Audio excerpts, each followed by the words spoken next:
Last episode में हमने देखा था लिू फेंग अपनी ह्यूमन बॉडी को सक्सेसफुली क्रिएट कर लेता है। बबाता लिू फेंग को बताती है कि जुजैन अब जिंदा नहीं रही। बबाता की इस बात पर लिू फेंग को यकीन नहीं आता। तो इसके बाद हम देखते हैं बबाता लिू फेंग को जुजैन की डेड बॉडी की पिक्चर दिखाती है। लिू फेंग जुजैन की पिक्चर को देखकर बहुत ज्यादा गुस्से में आ जाता है और वो बबाता से कहने लगता है, बबाता क्या तुमने मेरे से प्रॉमिस नहीं किया था कि जुजैन को कभी कुछ नहीं होगा। वो बहुत ज्यादा गुस्से में बबाता की तरफ बढ़ने लगता है और कहने लगता है, तुम अपने प्रॉमिस को कैसे तोड़ सकती हो। जिस पर बबाता कहने लगती है, लिू फेंग इतना ज्यादा गुस्से में मत आओ, जुजैन बिल्कुल ठीक है और इसे कुछ नहीं हुआ। क्या तुम्हें याद नहीं है जो लॉकेट मैंने तुम्हें दिया था और मैंने तुमसे कहा था जब तक ये जुजैन के पास रहेगा इसे कुछ भी नहीं होगा। बबाता की ये बात सुनकर लिू फेंग थोड़ा रिलैक्स होता है। दूसरी तरफ हम देखते हैं जुजैन अभी भी बेहोश थी और हम देखते हैं कि इसके बेड के आसपास बहुत ही ज्यादा लीव्स हवा में उड़ने लगते हैं और इसके लॉकेट में से बहुत ही स्ट्रॉन्ग एनर्जी निकलने लगती है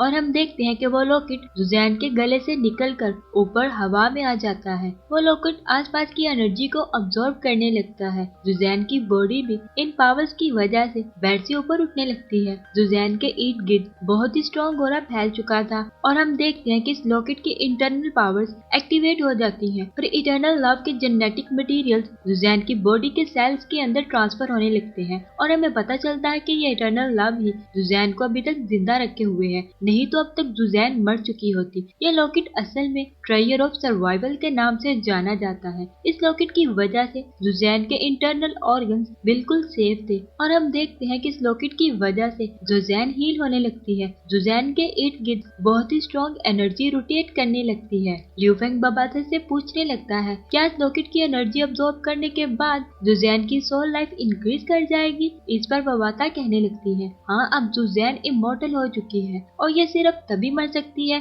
जब इसकी सोल को डिस्ट्रॉय किया जाएगा। और हम देखते हैं जुजैन बहुत सारे इटर्नल लव को अपनी बॉडी में अब्सॉर्ब कर चुकी थी, जिसकी वजह से इसकी सोल पावर पहले से बहुत ज्यादा स्ट्रॉन्ग हो जाती है और इसकी मेमोरी भी रिकवर होने लगती है और जुजैन को थोड़ी देर बाद होश आ जाता है और वो अपनी आंखें खोल लेती है। लिू फेंग अपनी वाइफ को स्क्रीन पर देखकर काफी ज्यादा इमोशनल हो गया था और वो बबाता से पूछने लगता है, बबाता जुजैन पर ये अटैक किसने किया। जिस पर बबाता इसे बताने लगती है कि मार्शल हॉल के इंस्पेक्टर ने ये सब किया है और वो लिू फेंग को नी हेलो की पिक्चर दिखाते हुए कहने लगती है, इसके पास बहुत ही स्ट्रॉन्ग स्पिरिचुअल पावर्स हैं। बबाता की ये बात सुनकर लिू फेंग काफी ज्यादा भड़क चुका था और वह कहने लगता है, इसकी हिम्मत कैसे हुई कि ये मेरी फैमिली को नुकसान पहुंचाने की कोशिश करे। इस पर बबाता लिू फेंग से कहने लगती है, क्योंकि अर्थ के सब लोग ये जान चुके थे कि तुम अब जिंदा नहीं रहे और जब से गोल्डन हॉर्न बीस्ट को डिस्ट्रॉय किया गया है तब से ये बहुत ही पावरफुल लोग एक साथ मिलकर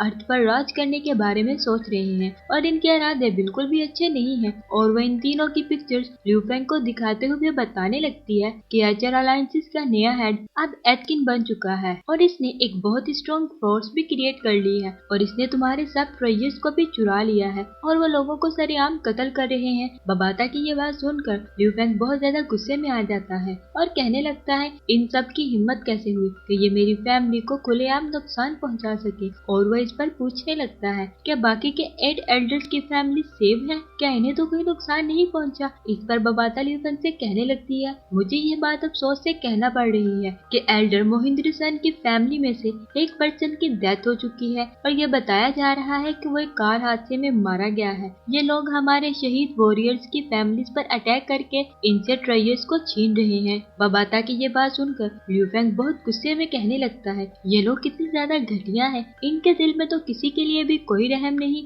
जब तक ये अर्थ मुसीबत में थी तब तो ये किसी बिल में छुपे बैठे थे, लेकिन अब ये अर्थ को नुकसान पहुंचाने के लिए बाहर निकल आए हैं। और लिू फेंग बहुत ज्यादा गुस्से में कहने लगता है, अब मैं तुम तीनों को जिंदा नहीं छोड़ूंगा। और हम देखते हैं कि इसकी आईज में गोल्डन हॉर्न बीस्ट की पावर नजर आ रही थी, जिससे कि हम इस बात का अंदाजा लगा सकते हैं कि लिू फेंग अब कितना ज्यादा स्ट्रॉन्ग हो चुका था। और वो कहने लगता है, मैं तुम लोगों को सबक जरूर सिखाऊंगा। तुम लोगों ने मेरी फैमिली और हमारे हीरोज की फैमिलीज को नुकसान पहुंचाया है, तुम लोगों को अब अपनी जान से हाथ धोना ही पड़ेगा। और हम देखते हैं लिू फेंग के अंदर गोल्डन हॉर्न बीस्ट की सोई हुई पावर जाग जाती है। नेक्स्ट सीन में हम जुजैन को देखते हैं जो कि अब होश में आ चुकी थी और वो उठकर बैठ जाती है और वो धीरे धीरे अपनी आंखें खोलने लगती है और कहने लगती है, क्या मैं मर चुकी हूँ। जुजैन का सर चकरा रहा होता है। तभी वो अपने मोबाइल पर देखती है कि इसे लिू फेंग की कॉल आ रही होती है। जुजैन को कुछ भी समझ नहीं आ रही थी कि ये सब इसके साथ क्या हो रहा है और इसे ऐसा लगता है कि शायद वो मर चुकी है। और लिू फेंग की कॉल देखकर इसके फेस पर स्माइल आ जाती है और वो कहने लगती है फाइनली